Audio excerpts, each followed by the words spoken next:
Hi sir, ಇವತ್ತು Rajeev engineering college ಹಾಸನದಲ್ಲಿ locate ಆಗಿದೆಲ್ಲ, ಅದ್ರ ಬಗ್ಗೆ ಸ್ವಲ್ಪ ಮಾಹಿತಿ ಕೊಡಿ ಸರ್. ಖಂಡಿತ ಕೊಡೋಣ Nagesh. Good morning Nagesh. Rajeev institute of technology ತುಂಬಾ ಹಳೆ ಕಾಲೇಜು, 2008 ಅಲ್ಲಿ ಓಪನ್ ಆಗಿದೆ. ಹಾಸನಲ್ಲಿ ಹೇಳ್ಬೇಕಂದ್ರೆ is number 2 college after Malnad college of engineering. ಓಕೆನಾ, ಇದು 2025 ಅಟಾನಮಸ್ ಆಗಿದೆ. ಅಟಾನಮಸ್ ಇದೆ, ನ್ಯಾಕ್ ಇದೆ, NBA ಗ್ರೇಡ್ ಅಂತ ಇದೆ. ಸೊ ನಿಮ್ಗೆ ಹೇಳ್ಬೇಕು ಅಂದ್ರೆ ಹಾಸನಲ್ಲಿ ನಮ್ಮ ನಂಬರ್ 2 ಕಾಲೇಜ್ ಇದೆ. ಇದು ಇನ್ಫ್ರಾಸ್ಟ್ರಕ್ಚರ್ ತುಂಬಾ ಚೆನ್ನಾಗಿದೆ, ಕ್ಯಾಂಪಸ್ ಲೈಫ್ ಸಕಲಾಗಿದೆ. ಸೊ ಆದ್ರಿಂದ ನಿಮ್ಗೆ one of the best institution ಅಂತ ಹೇಳ್ಬೋದು. ಸರ್, ಈ ಕಾಲೇಜ್ ಲೊಕೇಟ್ ಆಗಿರೋದು ಈಗ ನಾವು ಏನಾದ್ರು ಹಾಸನ ಹೈವೇ ಓಡಾಡ್ತಿದ್ರೆ ಅಲ್ಲಿ ಕಾಣುತ್ತಲ್ಲ Rajiv institute of technology, same ಅದೇ ಕಾಲೇಜ್ ಅದೇ ಕಾಲೇಜು ನಾಗೇಶ್. ಆಕ್ಚುಲಿ ಅದು ಮಂಗಳೂರು ಮತ್ತೆ ಬೆಂಗಳೂರು ಮಂಗಳೂರು ಮತ್ತೆ ಬೆಂಗಳೂರು ಹೈವೇ ಪಕ್ಕದಲ್ಲೇ ಇದೆ, ಅದ್ರ ಹಾಸನಲ್ಲಿ ಇದೆ. ಸೊ ನಿಮ್ಗೆ ಅಲ್ಲಿ ತೊಳೆದ ಕಾಣಿಸುತ್ತಲ್ಲ, ಅದೇ ರಾಜೀವ್ ಇನ್ಸ್ಟಿಟ್ಯೂಟ್ ಆಫ್ ಟೆಕ್ನಾಲಜಿ ಅಂತ. ಸರ್, ಈಗ ನಾವು ಇನ್ ಕೇಸ್ ನಾವು ಬೆಂಗಳೂರಿಂದ ಟ್ರಾವೆಲ್ ಮಾಡ್ಬೇಕಂದ್ರೆ ಡೈರೆಕ್ಟ್ ಅಲ್ಲಿ ಸ್ಟಾಪ್ ಕೊಡ್ತಾರ ಸರ್ ಬಸ್ಸಸ್? ನಾಗೇಶ್, ಅದು ಹೆಂಗಾಗಿದೆ ಅದು ಹೈವೇಲಿ ಇದೆ ನಾಗೇಶ್. ಅದು ಹೈವೇ ಇಂದ ಸ್ವಲ್ಪ ಮುಂದೆ ಒಂದು ಸ್ಟಾಪ್ ಇದೆ, ಅಲ್ಲಿ ಕೊಡ್ತಾರೆ. ಆತರ ಇದೆ ಸ್ಟಾಪ್ ಅಲ್ಲಿ. ಅಂದ್ರೆ ಹಾಸನ ಬಿಟ್ಟು ಮುಂದೆ ಹೋಗ್ಬೇಕಾ ಇಲ್ಲ ಹಾಸನ? ಇಲ್ಲ ನಾಗೇಶ್, ಏನಾಗಿದೆ ಗೊತ್ತಾ, ಸಿಟಿ ಸೆಂಟ್ರಲ್ ಇಲ್ಲ, ಅದು ಹೈವೇ ಆಗಿರೋದು ಹಾಸನ ಊರಿಂದ ಆಚೆ ಹೋಗುತ್ತಲ್ಲ ಹೈವೇ, ಅಲ್ಲಿ ಲೊಕೇಟ್ ಆಗಿರೋದು. ಸೊ ಅಂದ್ರೆ ಹಾಸನ ಬಿಟ್ಟು ನೆಕ್ಸ್ಟ್ ಅಲ್ಲಿ ನಮಗೆ ಸಿಗುತ್ತೆ ಹಂಗಂತ ಹೇಳಕ್ಕಾಗಲ್ಲ. ಅದು ಹಾಸನಿಂದ ಮಂಗಳೂರಿಂದ ಬೆಂಗಳೂರಿಂದ ನೀವು ಮಂಗಳೂರಿಗೆ ಹೋಗ್ಬೇಕಾದ್ರೆ ಅದು ಯಾವ್ದು ಹೈವೇ ಊರಿಂದ ಆಚೆ ಹೋಗುತ್ತಲ್ವಾ, ಸೊ ಅಲ್ಲಿದೆ ಅಷ್ಟೇ. ಅದು ಅಲ್ಲಿಂದ ನೀವು 1 ಕಿಲೋಮೀಟರ್ ಹೋದ್ರೆ ಹಾಸನ ಊರ್ ಸಿಕ್ಬಿಡುತ್ತೆ. ಸರ್, ಇಲ್ಲಿ ಯಾವ ಕೋರ್ಸಸ್ ಆಫರ್ ಮಾಡ್ತಿದ್ದಾರೆ ಸರ್? ಆಕ್ಚುಲಿ ಹೇಳ್ಬೇಕಾದ್ರೆ 9 ಕೋರ್ಸ್ ಇದೆ, especially computer science and engineering, information science and engineering, electronics and communication engineering, electrical engineering ಇದೆ, ಮೆಕ್ಯಾನಿಕಲ್ ಇಂಜಿನಿಯರಿಂಗ್ ಇದೆ, ಸೈಬರ್ ಸೆಕ್ಯೂರಿಟಿ ಇದೆ, ಸಿವಿಲ್ ಇಂಜಿನಿಯರಿಂಗ್ ಇದೆ, artificial intelligence and machine learning ಇದೆ. ಆಮೇಲೆ electronics engineering ಅಲ್ಲಿ VLSI ಅಂತ ಬ್ರಾಂಚ್ ಇದೆ. ಆಕ್ಚುಲಿ ಹೇಳ್ಬೇಕು ಅಂದ್ರೆ ಎಲೆಕ್ಟ್ರಾನಿಕ್ಸ್ ಇಂಜಿನಿಯರಿಂಗ್ ಇದು ಸಪರೇಟ್ ಬ್ರಾಂಚ್. ಇದು like CSE cyber security, CSE ಇದೆಯಲ್ಲ, ಇದು VLSI ಅನ್ನೋದು ತುಂಬಾ ಇಂಪಾರ್ಟೆಂಟ್. ಯಾಕಂದ್ರೆ ಸೆಮಿಕಂಡಕ್ಟರ್ ಇಂಡಸ್ಟ್ರಿಗೆ ಈ ಕೋರ್ಸ್ ತುಂಬಾ ಇಂಪಾರ್ಟೆಂಟ್ ನಾಗೇಶ್. ಸರ್, ಅಂದ್ರೆ ಈಗ next India may be semi conductor ಇಂಡಸ್ಟ್ರಿಯಲ್ಲಿ ಹಬ್ಬ ಆಗೋ ಚಾನ್ಸಸ್ ಜಾಸ್ತಿ ಇದೆ. ಸೊ ಅದು ದೃಷ್ಟಿಗೋಸ್ಕರ ಏನ್ ಮಾಡಿದಾರೆ ಅಂದ್ರೆ ಮಹೇಶ್ PK ಅಂತ ಪ್ರಿನ್ಸಿಪಲ್ ಇದಾರೆ ನಾಗೇಶ್. ಅವ್ರ ಬಗ್ಗೆ ಹೇಳ್ಬೇಕು ಅಂತಂದ್ರೆ is one of the gentle man and is one of the dynamic leader. So ಅದ್ರಿಂದ ಇವ್ರು ಬಂದ್ಮೇಲೆ ಕಾಲೇಜ್ ತುಂಬಾ ಇಂಪ್ರೂವ್ ಆಗಿದೆ. ಇವ್ರು ಬಂದ್ಮೇಲೆ ನ್ಯಾಕ್ ಮಾಡಿಸಿದ್ದಾರೆ, NBA ಮಾಡಿಸಿದ್ದಾರೆ, ಅಂಡ್ ಆಲ್ಸೋ ಆಟೋನಾಮಸ್ ಸ್ಟೇಟಸ್ ತಗೊಂಡ್ಬಂದಿದ್ದಾರೆ. ಸೊ ಆಮೇಲೆ ಫ್ಯಾಕಲ್ಟೀಸ್ ಎಲ್ಲ ತುಂಬಾ ಚೆನ್ನಾಗಿ ಪಾಠ ಮಾಡ್ತಾರೆ ಅಂತ ಕೇಳ್ಪಟ್ಟಿದ್ದೀನಿ. ಸೊ ಅದರಿಂದ ನಿಮ್ಗೆ ಏನ್ ಬೇಕಾದ್ರೆ ಅವ್ರು ಬಂದ್ಮೇಲೆ ನಿಮ್ಗೆ ಎಲೆಕ್ಟ್ರಾನಿಕ್ಸ್ ಇಂಜಿನಿಯರಿಂಗ್ ಅಂತ ಒಂದು VLSI ಬ್ರಾಂಚ್ ಓಪನ್ ಮಾಡಿದ್ದಾರೆ. ಸೊ ಅವ್ರಿಗೆ ಗೊತ್ತಿರುತ್ತೆ, ಯಾಕಂದ್ರೆ ಮುಂದೆ ಇಂಡಸ್ಟ್ರೀಸ್ ಹೆಂಗ್ ವರ್ಕ್ ಆಗುತ್ತೆ, ಇಂಡಿಯಾದಲ್ಲಿ ಯಾವ್ದಾದ್ರು ಜಾಬ್ಸ್ ಆಪರ್ಚುನಿಟೀಸ್ ಇರುತ್ತೆ. ಸೊ ಅದರಿಂದ ಏನಾಗುತ್ತೆ ಅಂತಂದ್ರೆ ಆಬ್ವಿಯಸ್ಲಿ ನಮ್ಗೆ VLSI ಡಿಸೈನ್ ಬೇಕೇ ಬೇಕಾಗುತ್ತೆ. ಸರ್, ಅಂದ್ರೆ ಪ್ರಿನ್ಸಿಪಲ್ ಮ್ಯಾಟರ್ ಆಗ್ತದೆ ಸರ್ ಒಂದು ಇನ್ಸ್ಟಿಟ್ಯೂಷನ್ ಇಂಜಿನಿಯರಿಂಗ್ ಕಾಲೇಜ್? ಖಂಡಿತ. ಯಾಕಂತಂದ್ರೆ ಈಸ್ ಮೇನ್ ಎಕ್ಸಾಂಪಲ್ ಹೇಳ್ಬೇಕು ಅಂತಂದ್ರೆ is one of the leading the college. ಅವ್ರಿಗೆ ಗೊತ್ತಿರುತ್ತೆ ಯಾವ ಬ್ರಾಂಚ್ ಮುಂದೆ ಬರ್ತಾ ಇದೆ. ಯಾಕಂದ್ರೆ ಅವರೆಲ್ಲ ಮೀಟಿಂಗ್ ಅಟೆಂಡ್ ಮಾಡ್ತಿರ್ತಾರೆ, ಇಂಡಸ್ಟ್ರೀಸ್ ಮೀಟಿಂಗ್ ಕನೆಕ್ಟ್ ಮಾಡ್ತಾರೆ, ಇಲ್ಲ government of Karnataka meeting connect ಮಾಡ್ತಾರೆ, ಇಲ್ಲ VTU ಇಂದ ಮೀಟಿಂಗ್ ಕನೆಕ್ಟ್ ಮಾಡ್ತಾರೆ, ACT ಇಂದ ಮೀಟಿಂಗ್ ಕನೆಕ್ಟ್ ಮಾಡ್ತಾರೆ. ಅವ್ರಿಗೆ ಗೊತ್ತಿರುತ್ತೆ ಮುಂದೆ ಫ್ಯೂಚರ್ ಈ ತರ ಬ್ರಾಂಚಸ್ ಬರಲೇಬೇಕು. ಯಾಕಂತಂದ್ರೆ ನೋಡಿ, ನಿಮ್ಗೆ ಯಾವಾಗ ಅಷ್ಟೇ ಸೆಮಿ ಕಂಡಕ್ಟರ್ ಬೇಕು ಅಂತಂದ್ರೆ ನಾವಿಲ್ಲ ಚೈನಾ ಹೋಗ್ಬೇಕು, ಇಲ್ಲ ವಿಯೆಟ್ನಾಮ್ಗೆ ಹೋಗ್ಬೇಕು, ಇಲ್ಲ ತೈವಾನಿಗೆ ಹೋಗ್ಬೇಕು. ನಮ್ ಇಂಡಿಯಾದಲ್ಲಿ ಆ ತರ ಒಂದು ಸೆಮಿ ಕಂಡಕ್ಟರ್ ಇಂಡಸ್ಟ್ರೀಸ್ ಡೆವಲಪ್ ಆದ್ರೆ ನಾವ್ ಎಷ್ಟು ಜಾಬ್ಸ್ ಕ್ರಿಯೇಟ್ ಮಾಡ್ಬೋದು, ನೀವೇ ಲೆಕ್ಕ ಹಾಕೊಂಡು.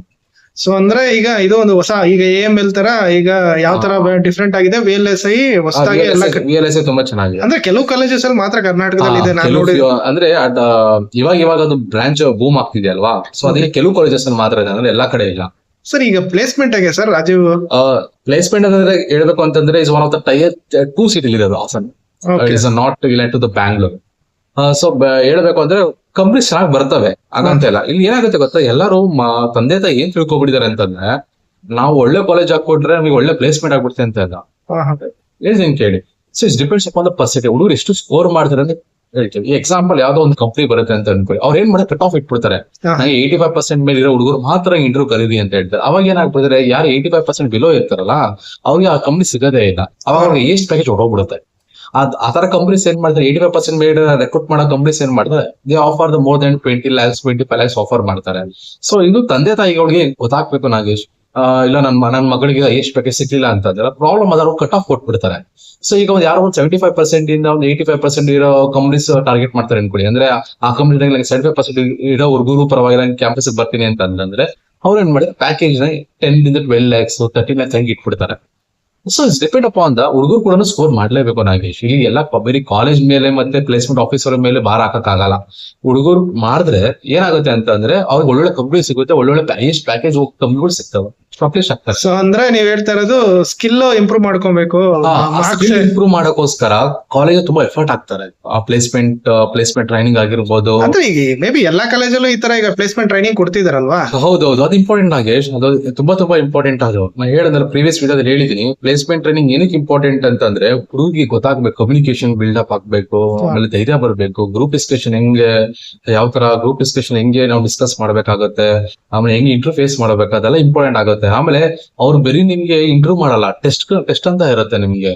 ಆ ಟೆಸ್ಟಸ್ ಎಲ್ಲ ನೀವು ಪಾಸ್ ಮಾಡಬೇಕು. ಆ ಟೆಸ್ಟ್ ಎಲ್ಲ ಪಾಸ್ ಮಾಡಿದ್ರೆ ಮಾತ್ರ ನಿಮಗೆ ಕಂಪ್ನಿ ಇಂಟರ್ವ್ಯೂ ಕೊಡೋಕೆ ಚಾನ್ಸಸ್ ಇರುತ್ತೆ. ಸರ್ ನನಗೆ ಗೊತ್ತಿರೋ ಮಾಹಿತಿ ಪ್ರಕಾರ 15 ರಿಂದ 20 ಲಕ್ಷ ಹೈಯೆಸ್ಟ್ ಪ್ಯಾಕೇಜ್ ಸಿಕ್ಕಿದೆ ಕಾಲೇಜಲ್ಲಿ. ಜೊತೆಗೆ ಆನ್ ಅಂಡ್ ಅವರೇಜ್ 5 ರಿಂದ 6 ಲಕ್ಷಕ್ಕೆ ಮೋಸ ಇರುತ್ತೆ. ಖಂಡಿತ ಮೋಸ ಇಲ್ಲ. ಬೆಂಗಳೂರು ಕಂಪೇರ್ ಮಾಡಿದ್ರೆ ಸ್ವಲ್ಪ ಕಡಿಮೆ ಅನ್ಸುತ್ತೆ, ಬಟ್ ಅದು tier 2 city tier 2 city Hassan ಆಗಿರೋದ್ರಿಂದ one of the best college ಅಂತ ಹೇಳ್ಬೋದು. ಯಾರು ಸುತ್ತಮುತ್ತ ಹಾಸನ ಇರೋರು, ಇಲ್ಲ ಅರಸೀಕೆರೆ, ಈ ಕಡೆ ಚಿಕ್ಕಮಂಗ್ಳೂರು ಸೈಡ್ ಅಲ್ಲಿ ಇರೋರು ಯಾರು ಹಾಸನಲ್ಲಿ ಓದಬೇಕು ಅಂತ ಹೇಳಿದ್ರೆ ನಾವು ಬೆಂಗಳೂರು ಟ್ರಾಫಿಕ್ ಕಾಲ ಕಳಿಬೇಕು, ಬೆಂಗಳೂರು ಟ್ರಾಫಿಕ್ ಅಂತೆಲ್ಲ ಇದ್ರೆ ದಯವಿಟ್ಟು Hassan is one of the Rajesh traffic is one of the best college ಅಂತ ಹೇಳ್ಬೋದು. ಸರ್ ಈಗ ಹಾಸ್ಟೆಲ್ ಫೆಸಿಲಿಟಿ ಆಗಿದೆ sir? Sir inside the campus ಎಲ್ಲ ಇದೆ ಸರ್. ಸಪರೇಟ್ ಹಾಸ್ಟೆಲ್ ಬಿಲ್ಡಿಂಗ್ ಇದೆ? ಖಂಡಿತ ಸಪರೇಟ್ ಹಾಸ್ಟೆಲ್ ಇದೆ ಇನ್ಸೈಡ್ ದ ಕ್ಯಾಂಪಸ್. ಅವ್ರಿಗೆ ಇದು ಎಜುಕೇಶನ್ ಟ್ರಸ್ಟ್ ತುಂಬಾ ದೊಡ್ಡದು ನಾಗೇಶ್. ಬರೋರು ಇಂಜಿನಿಯರಿಂಗ್ ಇಲ್ಲ, ಅವ್ರಿಗೆ ಮೆಡಿಕಲ್ ಅಂತ ಇಲ್ಲ, ನರ್ಸಿಂಗ್ ಇದೆ, ಆಯುರ್ವೇದ ಇದೆ. ಸೊ ಎಲ್ಲ ಒಂದೇ ಕ್ಯಾಂಪಸ್ ಅಲ್ಲಿ ಎಲ್ಲ ದೊಡ್ಡ ಕ್ಯಾಂಪಸ್ ನಾಗೇಶ್. ಇದು ತುಂಬಾ ದೊಡ್ಡ ಯೂನಿವರ್ಸಿಟಿ ಫೀಲ್ ಬರುತ್ತೆ. ಯೂನಿವರ್ಸಿಟಿ ಫೀಲ್ ಬರುತ್ತೆ ಸರ್. ಹಾಗಾದ್ರೆ ಇದು ಆಟೋನಮಸ್ ಇಲ್ಲ ವಿಟಿ ಅಫಿಲಿಯೇಟೆಡ್? ಇದು ಆಟೋನಮಸ್. ವಿಟಿ ಅಫಿಲಿಯೇಟೆಡ್ ಯಾವ್ದೇ ಕಾಲೇಜ್ ಆದ್ರೂ ವಿಟಿ ಅಫಿಲಿಯೇಟೆಡ್ ಆಗ್ಲೇಬೇಕು ನಾಗೇಶ್. ಇದು ಆಟೋನಮಸ್ ಆಕ್ಚುಲಿ 2025 ಆಟೋನಮಸ್ ಆಗಿದೆ. ಸೊ ಇದು ಆಟೋನಮಸ್ ಈಗ ಪ್ರೆಸೆಂಟ್. ಹೌದು. ಸೊ ಆಲ್ರೆಡಿ ಲಾಸ್ಟ್ ವಿಡಿಯೋದಲ್ಲಿ ಡಿಸ್ಕಸ್ ಮಾಡ್ದಂಗೆ ಆಟೋನಮಸ್ ಆದ್ರೆ ಸ್ವಲ್ಪ ಬೆನಿಫಿಟ್ ಇರುತ್ತೆ ಬೆನಿಫಿಟ್ಸ್ ಇರುತ್ತೆ ನಾಗೇಶ್. ಸರ್ ಈಗ ರಾಜೀವ್ ಅಲ್ಲಿ ನಾವು ಸೇರ್ಬೇಕು ಅಂದ್ರೆ ಯಾವ ತರ ಏನ್ ಅಡ್ಮಿಷನ್ ಪ್ರೊಸೆಸ್ ಯಾವ್ದಿದೆ ಸರ್? 3 ತರ ಇರುತ್ತೆ ನಾಗೇಶ್. ಒಂದು ಮಾಮೂಲಿ KCET ಇಂದ ಬರೋದು, ಇನ್ನೊಂದು ಕಾಮೆಡ್, ಇನ್ನೊಂದು ಮ್ಯಾನೇಜ್ಮೆಂಟ್ ನಾಗೇಶ್. ಓಕೆ, KCET ಅಂದ್ರೆ ಗವರ್ಮೆಂಟ್ ಫೀಸ್ ಏನಿರುತ್ತೆ ಅದು ಪೇ ಮಾಡ್ತೀವಿ. ಹೌದು. ಕಾಮೆಡ್ ಅಂತಂದ್ರೆ ಅದೊಂದು ಫೀಸ್ ಫಿಕ್ಸ್ ಆಗಿರುತ್ತೆ. ಮಾಮೂಲಿ ಅದು ಸ್ವಲ್ಪ CET ಗಿಂತ ಜಾಸ್ತಿ ಇರುತ್ತೆ ನಾಗೇಶ್. ಸೊ ಮ್ಯಾನೇಜ್ಮೆಂಟ್ ಅಲ್ಲಿ ಬರ್ಬೇಕಾದ್ರೆ ಏನ್ ಚಾರ್ಜ್ ಮಾಡ್ಬೋದು ಸರ್? ಮ್ಯಾನೇಜ್ಮೆಂಟ್ ಬಗ್ಗೆ ಯಾವತ್ತೂ ನಮ್ಗೆ ಗೊತ್ತಾಗಲ್ಲ. ಅದು ನೀವು ಕಾಲೇಜ್ ಹತ್ರ ಹೋಗಿ ವಿಚಾರಿಸಬೇಕಾಗುತ್ತೆ. ಮ್ಯಾನೇಜ್ಮೆಂಟ್ ಡಿಸ್ಕಷನ್ ಮಾಡ್ತಾರೆ, ಆಮೇಲೆ ಪ್ರೈಸ್ ಫಿಕ್ಸ್ ಮಾಡ್ತಾರೆ. Okay sir. ಈಗ ಹಾಸ್ಟೆಲ್ ಏನ್ ಅಪ್ರಾಕ್ಸಿಮೇಟ್ 1 ಲಕ್ಷದ ಮೇಲೆ ಇರುತ್ತೆ ನಾಗೇಶ್ ಎಲ್ಲಾರು ಇವಾಗ. ಸರ್ ಈಗ ಇನ್ ಕೇಸ್ ಯಾವ ತರ ಕ್ರೌಡ್ ಬರ್ತಾರೆ ಸರ್? ಯಾವ ತರ ಸ್ಟೂಡೆಂಟ್ ಕರ್ನಾಟಕದ? ಹಾಸನ್ ಕಾಲೇಜ್ ಆಫ್ ಇಂಜಿನಿಯರಿಂಗ್ ಹೆಂಗೆ ಅಂತಂದ್ರೆ, ರಾಜೀವ್ ಸ್ಟಾಕ್ ಟೆಕ್ನಾಲಜಿ ಹಾಸನ ಇರೋದನ್ನ ಹೆಂಗೆ ಅಂತಂದ್ರೆ, ಅಲ್ಲಿ ಸುತ್ತಮುತ್ತ ಇರೋ ಜಿಲ್ಲೆಯಿಂದೆಲ್ಲ ಬರ್ತಾರೆ ನಾಗೇಶ್. ಮಂಡ್ಯದಿಂದ ಬರ್ತಾರೆ, ಮೈಸೂರಿಂದ ಬರ್ತಾರೆ, ಚಿಕ್ಕಮಂಗ್ಳೂರಿಂದ ಬರ್ತಾರೆ, ಒಮ್ಮೆ ಲೋಕಲ್ ಅರಸೀಕೆರೆ ಇದೆ, ಆ ಕಡೆಯಿಂದ ಎಲ್ಲರೂ ಬರ್ತಾರೆ ನಾಗೇಶ್. ಏನ್ ತೊಂದರೆ ಇಲ್ಲ ಸರ್. ಅಂದ್ರೆ ಈಗ ನರ್ಸಿಂಗ್ ಕಾಲೇಜ್ ಫೇಮಸ್ ಅಂತ ಕೇಳಿದೀವಿ ರಾಜೀವ್. ಹೌದು. ಸೊ ಅಂದ್ರೆ ಎಲ್ಲ ಸ್ವಲ್ಪ ಕೇರಳ ಕಡೆಯಿಂದ ಸ್ಟೂಡೆಂಟ್ ಜಾಸ್ತಿ ಖಂಡಿತ ಇದೆ. ಸ್ವಲ್ಪ ಕೇರಳ ಸ್ಟೂಡೆಂಟ್ಸ್. ಸೊ ಅದೇ ತರ ಇಂಜಿನಿಯರಿಂಗ್ ಜಾಯ್ನ್ ಆಗ್ತಾರೆ. ಇಂಜಿನಿಯರಿಂಗ್ ಜಾಯ್ನ್ ಆಗಬೇಕಾದ್ರೆ ಇಲ್ಲಿ ಕೇರಳ ಸ್ಟೂಡೆಂಟ್ಸ್ ಇರಲ್ಲ. ಯಾವಾಗ್ಲೂ ನಾರ್ಮಲ್ ಆಗಿ ನಮ್ಮ ಲೋಕಲ್ ಇರ್ತಾರೆ. ಅಂದ್ರೆ ಮೆಜಾರಿಟಿ ಕರ್ನಾಟಕ ಸ್ಟೂಡೆಂಟ್ಸ್ ಕರ್ನಾಟಕದವ್ರು ಇರ್ತಾರೆ ನಾಗೇಶ್. ಸೊ ಸರ್ ಈಗ ಒಂದು ಫೈನಲ್ ಆಗಿ ಏನಕ್ಕೆ ನಾವು ರಾಜೀವ್ ಇನ್ಸ್ಟಿಟ್ಯೂಟ್ ಆಫ್ ಟೆಕ್ನಾಲಜಿಗೆ ಸೇರ್ಬೇಕು ಅಂದ್ರೆ? ನಾಗೇಶ್, ಕೆಲವು ಸ್ಟೂಡೆಂಟ್ಸ್ಗೆ ಸ್ವಲ್ಪ ಬೆಂಗಳೂರಲ್ಲಿ ಓದಕ್ ಕಷ್ಟ ಆಗುತ್ತೆ ಸರ್ ನಾಗೇಶ್. ಹೇಳ್ಬೇಕು ಅಂತಂದ್ರೆ ಒಬ್ರಿಗೆ ಫಿಯರ್ ಇರುತ್ತೆ, ಬೆಂಗಳೂರಲ್ಲಿ ಹೆಂಗಪ್ಪ ಜೀವನ ಮಾಡೋದು, ಬೆಂಗಳೂರು ಟ್ರಾಫಿಕ್ ಅದು ಇದು ಅಂತೆಲ್ಲ ಇರುತ್ತೆ. ಯಾರು ನಿಮ್ಗೆ ಹಾಸನಲ್ಲಿ ಸುತ್ತಮುತ್ತ ಇರೋ ಸ್ಟೂಡೆಂಟ್ಸ್ ಹೇಳ್ತೀನಿ, ನಿಮ್ಗೆ ಬೆಂಗಳೂರಿಗೆ ಹೋಗಿ ಓದ್ಬೇಕು, ಎಕ್ಸ್ಪ್ಲೋರ್ ಬೇಕು ಅಂದ್ರೆ ಓದಿ. ಬೆಂಗಳೂರಲ್ಲಿ ಯಾವ್ದಾದ್ರು ಒಂದು ಒಳ್ಳೆ ಕಾಲೇಜ್ ಇದ್ರೆ ಸೇರಿ. ನೀವು ಇಲ್ಲಪ್ಪ ನಾನು ಹಾಸನಲ್ಲೇ ಓದ್ತೀನಿ ಅಂತ ಅನ್ನೋರಿದ್ರೆ ನಿಮ್ಗೆ ಫಸ್ಟ್ ಚಾಯ್ಸ್ ಮಲೆನಾಡು ಅಂತ ಇರುತ್ತೆ, ಸೆಕೆಂಡ್ ಚಾಯ್ಸ್ ರಾಜೀವ್ ಅಂತ ಇದೆ. ಆಲ್ಮೋಸ್ಟ್ ನೀವು ಖಂಡಿತ ಹೇಳ್ತೀನಿ, ಹೋಗಿ ಆರಾಮಾಗಿ ಹೋಗ್ಬೋದು. ಯಾಕಂದ್ರೆ ಫ್ಯಾಕಲ್ಟೀಸ್ ಎಲ್ಲ ಒಂದೇ ನಾಗೇಶ್. ಬೆಂಗಳೂರು ಫ್ಯಾಕಲ್ಟೀಸ್ ಸೇಮ್ ಇರ್ತಾರೆ, ಹಾಸನ ಫ್ಯಾಕಲ್ಟೀಸ್ ಸೇಮ್ ಇರ್ತಾರೆ. ಆತರ ಏನ್ ತೊಂದರೆ ಇರಲ್ಲ. ಎಲ್ಲರೂ ಕ್ವಾಲಿಟಿ ವೈಸ್ ಚೆನ್ನಾಗೇ ಇರುತ್ತೆ, ಅದೇ ಸಿಗುತ್ತೆ. ಬಟ್ ಏನು ಅಂತಂದ್ರೆ ಇದು ನೀವು ಟೈರ್ 2 ಸಿಟಿಲಿ ಓದ್ತೀರಾ, ನೀವು ಟೈರ್ 1 ಸಿಟಿಲಿ ಓದ್ತೀರಾ, ಅಷ್ಟೇ ಡಿಫ್ರೆನ್ಸ್. ಬಿಟ್ರೆ ಏನಿಲ್ಲ. ಸಿಟಿ ಎನ್ವೈರನ್ಮೆಂಟ್ ಯಾರು ಬೇಕು ಅನ್ಸದ ಅದು ಖಂಡಿತವಾಗೂ ಸಿಟಿ ಬೆಂಗಳೂರಿಗೆ ಹೋಗಿ ಓದಿ. ಯಾರಿಗೆ ನಮ್ಗಿಲ್ಲಪ್ಪ ನಮ್ ಸುತ್ತಮುತ್ತ ಹಾಸನಲ್ಲೇ ಸಾಕು, ನಂಗೆ ಹಾಸನಲ್ಲಿ ಜೀವನನೇ ಸಾಕು ಅಂತ ಅನ್ಕೊಳ್ಳೋರು ಇದ್ರೆ, ಬಟ್ ಏನೇ ಇದ್ರೆ ನೀವು ಹಾಸನಲ್ಲೇ ಓದ್ಬೋದು. ಹಂಗಂತ ನಮಗೆ quality of education, exposure of industries ಯಾವ್ದಕ್ಕೂ ಕಡಿಮೆ ಆಗಲ್ಲ. ಎಲ್ಲಾ ಕೂಡ ಕಾಲೇಜರು ನಿಮ್ಗೆ ಪ್ಲೇಸ್ಮೆಂಟ್ ಟ್ರೈನಿಂಗ್ ಎಲ್ಲ ನಿಮ್ಗೆ ತಿಳಿಸ್ಕೊಡ್ತಾರೆ. ಆತರ ಏನ್ ತೊಂದರೆ ಇಲ್ಲ ನಾಗೇಶ್. ಸರ್ ಫೈನಲ್ ಆಗಿ ಏನ್ ಕನ್ಕ್ಲೂಡ್ ಮಾಡ್ಬೋದು ಸರ್? ನಾಗೇಶ್ ಅದೇ ಹೇಳ್ದಂಗೆ ನಾನು ಹೇಳಿದೆ, those want to study in Bangalore or in some cities ಅಂದ್ರೆ they can choice the Bangalore. But ಯಾರ್ಯಾರು ಹಾಸನಲ್ಲೇ ಓದ್ಬೇಕು ಅಂತ ಸುತ್ತಮುತ್ತ ಇರೋ ಆ ಹುಡುಗರಲ್ವಾ, ಹಾಸನಲ್ಲೇ ಓದಿ. ನಿಮ್ಮ ಊರು ನಿಮ್ಗೆ ಗೊತ್ತಿರುತ್ತೆ. ಸುಮ್ನೆ ಯಾಕೆ ಅಪ್ಪ ಅಮ್ಮಂದು ಎಲ್ಲ ದುಡ್ಡೆಲ್ಲ ಹೋಗ್ಬಿಟ್ಟು ಬೆಂಗಳೂರಲ್ಲಿ ನಿಮ್ಗೆ ಲಕ್ಷ ಮೇಲೆ ಖರ್ಚಾಗುತ್ತೆ ಸರ್. ಹಾಸ್ಟೆಲ್ಗೆ ಲಕ್ಷ ಖರ್ಚಾಗುತ್ತೆ. ಯಾರು ಅಪ್ ಡೌನ್ ಮಾಡ್ಬೋದು ಹಾಸನ್ಗೆ, ಆರಾಮಾಗಿ ಅಪ್ ಡೌನ್ ಮಾಡ್ಕೋಬೇಡಿ, ಏನ್ ತೊಂದರೆ ಇಲ್ಲ. ಆಮೇಲೆ ನಿಮ್ಗೆ ಹೇಳ್ಬೇಕಾದ್ರೆ ಲಿವಿಂಗ್ ಕಾಸ್ಟ್ ಹಾಸನ ಕಡಿಮೆ ಇದೆ ಕಂಪೇರ್ ಟು ಬ್ಯಾಂಗ್ಳೂರ್. ಕರೆಕ್ಟ್. ಅಂದ್ರೆ ಸ್ಟೂಡೆಂಟ್ ಲೈಫ್ ಅಲ್ಲಿ ಕಡಿಮೆ ಇರುತ್ತೆ, ಜೊತೆಗೆ ಆಮೇಲೆ ಬೇರೆ ಐ ಥಿಂಕ್ ಹಾಸನದಲ್ಲೆಲ್ಲ ಗೌರ್ಮೆಂಟ್ ಹಾಸ್ಟೆಲ್ ಇದಾವೆ. ಗೌರ್ಮೆಂಟ್ ಹಾಸ್ಟೆಲ್ ಇದೆ. ನಂಗೆ ಗೊತ್ತಿರೋ ಪ್ರಕಾರ ಹಾಸನಲ್ಲಿ ಎಲ್ಲಾ ಕೆಟಗರಿ ಹಾಸ್ಟೆಲ್ಸ್ ಕೂಡ ಇದಾವೆ. ಸೊ ಜಾತಿಯವರು ಡಿಫ್ರೆಂಟ್ ಫ್ರೀ ಹಾಸ್ಟೆಲ್ ಸಿಗ್ಬೋದು. ಹೌದು, different communities, different community hostel. So competition Bengaluru compare ಮಾಡಿದ್ರೆ ಹಾಸ್ಟೆಲ್ ಕಡಿಮೆ ಇರುತ್ತೆ. ಹೌದೌದು. ಸೊ ನಿಮಗೆ ಸಿಗೋ ಚಾನ್ಸಸ್ ಜಾಸ್ತಿ ಇರುತ್ತೆ. ಬೆಸ್ಟ್ ಆಫ್ ದ ಕಾಲೇಜಸ್ ಇನ್ ಬ್ಯಾಂಗ್ಳೂರ್ ಹೇಳ್ಬೇಕಾದ್ರೆ 1.5 ಲಕ್ಷ ಹಾಸ್ಟೆಲ್ ಫೀಸ್ ಇರುತ್ತೆ. ಇಲ್ಲೆಲ್ಲ ಕಡಿಮೆ ಇರುತ್ತೆ ನಾಗೇಶ್, ಹಾಸನ ಅಂತ ಏನಿರಲ್ಲ.